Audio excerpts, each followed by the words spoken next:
നിങ്ങളുടെ ഓരോ ആഘോഷ മുഹൂർത്തങ്ങൾക്കും വർണ്ണശോഭ നൽകി മനം കവർന്ന എടപ്പാളിന്റെ പ്രിയ കുടുംബ വസ്ത്രാലയം ചോയ്സ് വെഡിംഗ് കാസൽ. പട്ടാമ്പി നഗരസഭ കേരളോത്സവത്തിന്റെ ഭാഗമായി കലാമത്സരങ്ങൾ നടന്നു. നിരവധി മത്സരാർത്ഥികൾ പങ്കെടുത്തു.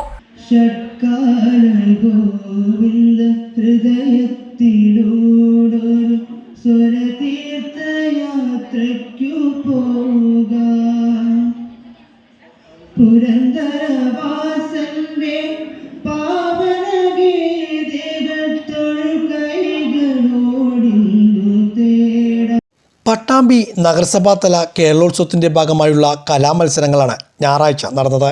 പട്ടാമ്പി നഗരസഭയിലെ ഓപ്പൺ ഓഡിറ്റോറിയത്തിൽ വെച്ചായിരുന്നു കലാമത്സരങ്ങൾ നടന്നത്. തിരുവാതിരക്കളി ഉൾപ്പെടെയുള്ള വിവിധ ഇനങ്ങളിലായി മത്സരങ്ങൾ നടന്നു. രാവിലെ മുതൽ ആരംഭിച്ച കലാമത്സരങ്ങൾ വൈകുന്നേരം വരെ നീണ്ടുനിന്നു. നിരവധി പേർ കലാമത്സരങ്ങൾ കാണുവാനും എത്തിയിരുന്നു.